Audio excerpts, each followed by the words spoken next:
Et salut, c'est Kazé. Aujourd'hui dans cette vidéo je vais vous montrer un peu le même format que vous avez vu la dernière fois là, où on voyait le meilleur joueur du ladder. Maintenant je vais faire le meilleur joueur de chaque région, enfin de chaque thématique différente. Donc là par exemple on est en bronze et je vais vous montrer le meilleur joueur bronze qui existe sur Splinterland.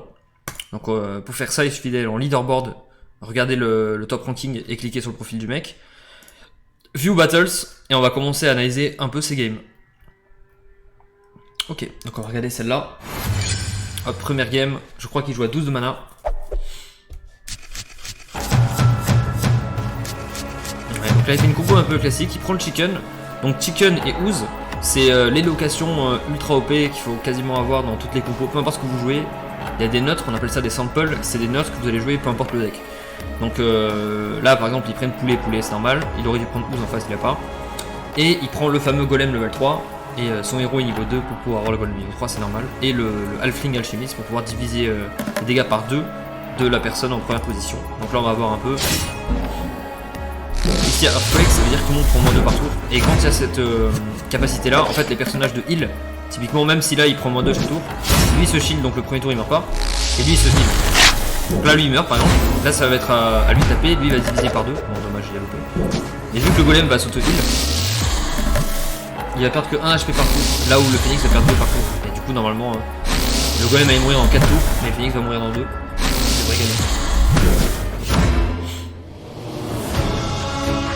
C'est une victoire assez facile. A noter que sa composition était très classique. Enfin très classique pour ceux qui connaissent les compos vertes. Les compos vertes avec le héros rance. En fait... Pourquoi j'ai ça? Ok, quand tu joues des compos vertes, il faut absolument avoir lui. En fait, ça en neutre, c'est quasiment obligatoire tout le temps. Et le golem level 3, pour l'instant, rien d'incroyable. Ok, bon là, il perd contre un mec qui joue Yodin Zaku, qui est une unité un peu triche, que j'arrête pas de dire que c'est une unité très très forte. Donc je vais pas forcément analyser cette game. Ok, ça c'est intéressant, parce que j'ai jamais trop vu des compos comme ça sur la chaîne, j'ai jamais trop analysé. Donc en fait, ça c'est le héros bleu qui est le meilleur à mon sens. C'est un héros bleu qui permet de jouer certaines unités bleues, parce qu'il y a des unités bleues qui sont très très fortes. Et il réduit de 1, si jamais le mec joue mage en face, en fait il a perdu instant. Et là il prend une autre unité que j'avais montré dans une autre vidéo, Axemaster, qui permet de faire double attaque, qui est très très forte pour monter. Le halfling, bah, on vient de le voir. Ooze Chicken, là maintenant vous connaissez, hein. Ooze Chicken, Half. Classique dans toutes les drafts. Et à la différence du Kelp Initiate qui est une des meilleures unités du jeu parce que 2 à jouer 5 HP et donc du coup c'est juste un sac APV. Ouais, là il joue le principe de sac APV, il joue un Peaceful Giant à 8 et il va la régérer avec la crevette. Le problème c'est que la compo du mec en bas elle est nulle, genre elle fait 2 DPS, enfin DPT 2 dégâts par tour, là où ici en DPT on a 5, donc du coup clairement vous voyez que il était pas sur le principe que lui il crèvera jamais, mais le problème c'est que le DPT en face c'est juste trop élevé, pas de chance pour lui. Il va perdre cette game. Axemaster qui est level 2 en plus.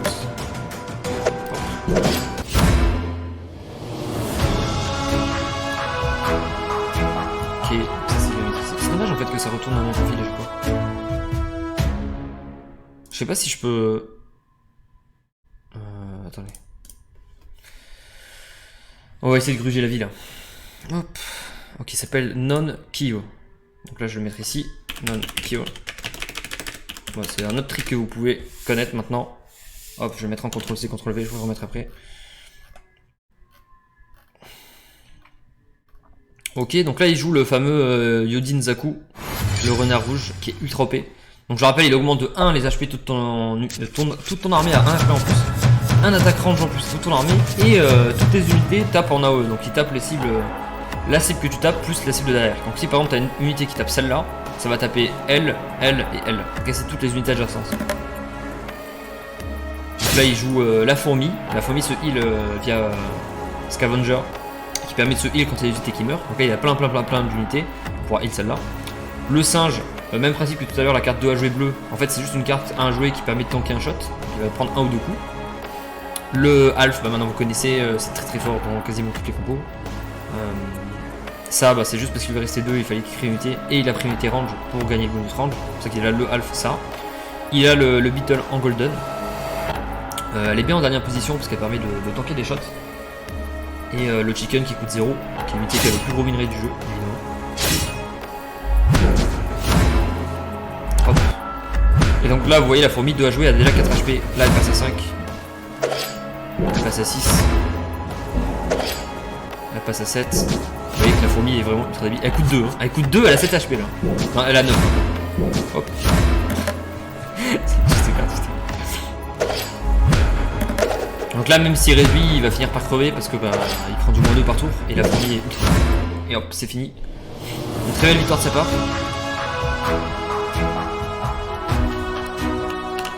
Et hop, on nique le game.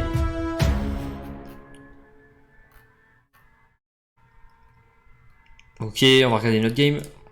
Donc quand vous jouez le Yojin Zaku, qui est une unité qui coûte très cher, hein. En location, elle doit coûter 100 ou 150 decks par jour, je pense. Quand vous le jouez, il faut avoir des ranges en fait, sinon ça sert à rien. Donc il faut absolument le singe, le chicken et le house comme je vous ai expliqué. Scarabée level 3, c'est quasiment obligatoire. Pour passer à 2 et du coup avec le bonus tu passes à 3. Et qu'est-ce que je voulais dire? Ouais, tu peux avoir d'autres rangs, donc là par exemple la Ferricière Générale, on a vu tout à l'heure le Halfling. Mais que vous êtes obligé de prendre anyway.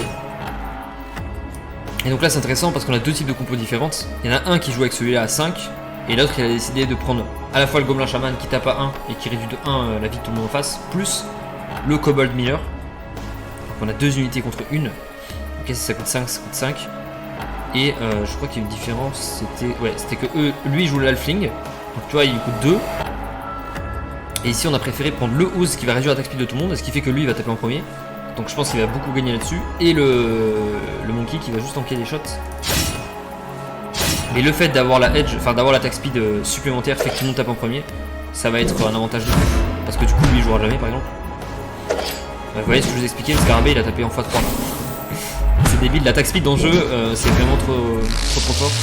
Donc c'est dommage que lui joue pas Ooze. C'est vraiment mal joué de sa part. Après là c'est un mirror aussi donc c'était pas de chance. Mais... trop cher. Et vous voyez que la capacité snipe c'est débile aussi quand vous jouez des compos avec blast. Du coup tu peux choper une cible derrière qui va attaquer 2 à 3 cibles à chaque fois. Ok, donc ça c'est gagné pour lui.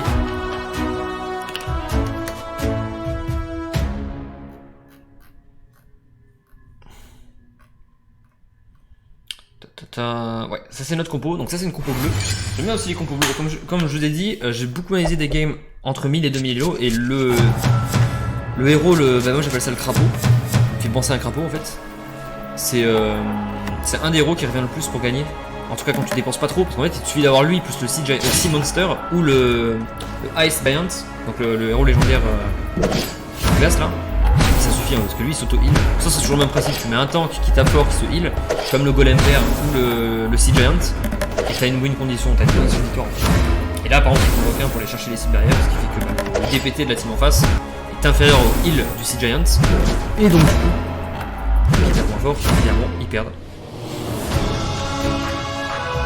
Hop, on peut voir cette petite victoire.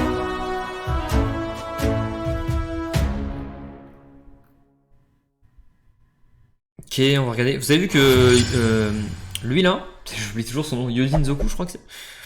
Le runner de feu là, le runner Kamehameha, il est vraiment très fort. Hein. C'est très rare de le voir perdre en fait. En tout cas à bas niveau. Mais même à haut niveau, ça gagne tout le temps en fait. Si tu joues à 12 mana, mais quand tu commences à avoir 20 de mana ou 17, on l'a vu tout à l'heure, bah ça commence déjà à être débile. Parce que là il fait 3, 2, il fait 5, là il fait 5, là il fait 5. Imaginez que ce Scarabée qui coûte 3 vient de faire 5 de dégâts en fait. Même les corps à corps ils l'ont. Hop, il fait 5, toute l'unité font 5. Il a un DPT de 15. Qui fait ça en fait? Toujours le même principe, hein. Il fait une heal. Il réduit l'attaque speed pardon pour pouvoir taper en premier. Là on voit que c'est très fort. Il n'y a pas eu trop de difficultés pour monter.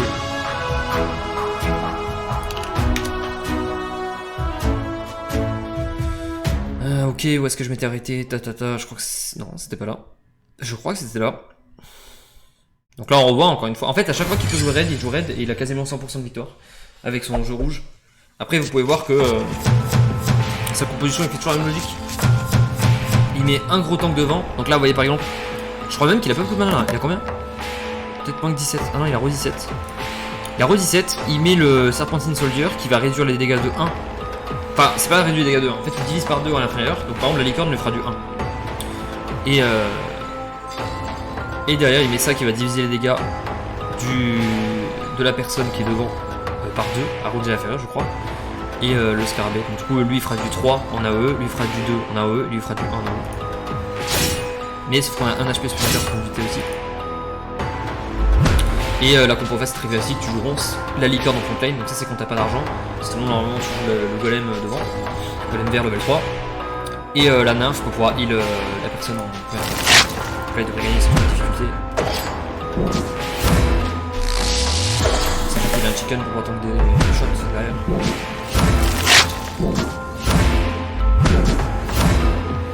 Ouais, c'était joué à peu, mais il a réussi à passer. Heureusement que lui, il avait un chicken et pas en face. Parce que normalement, il dit du coup, tu veux le jouer pas à 17, tu veux le jouer plus à 20, 22, etc. Mais bon, là, il a vraiment sorti très rapidement. Hop, je vais repartir sur Battle Log. Et on va finir par une dernière game.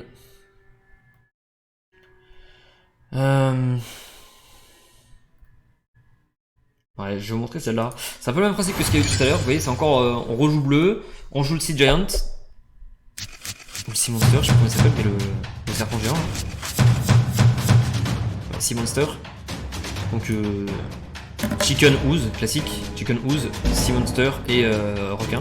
Sachant que là, il y a Super Sneak, donc toutes les unités peuvent aller taper de loin. Et donc, du coup, le Sea Monster peut taper de très loin. Et je pense qu'ils vont gagner parce que ils vont pas être capables de tuer le Sea Monster. Ok, non, il achète. S'il avait pas esquivé, je pense qu'il perdait. Mais voilà, l'esquive ça fait partie du jeu. D'ailleurs, au tout début, quand je vous montrais les stratégies, etc., je me rappelle sur les games, ils arrêtaient pas d'esquiver en face. Je faisais que perdre, ça me faisait un peu chier. Mais bref, bon voilà, c'est fini pour cette vidéo. Vidéo du joueur, du meilleur joueur bronze. Qui a, combien il avait d'élo 1800 non? Il est monté à 1800. Ouais, 1864, après c'est que pour l'instant. Il y a des gens, il s'est même fait dépasser, il était à 63, il y a un mec qui passe à 64. Donc n'hésitez pas à me dire si ce type de contenu vous plaît. Abonnez-vous à la chaîne si c'est pas encore fait. Mettez, comment ça s'appelle? Mettez les notifications pour pouvoir voir quand je sors une vidéo. Et je vous dis à la prochaine vidéo. Ciao ciao.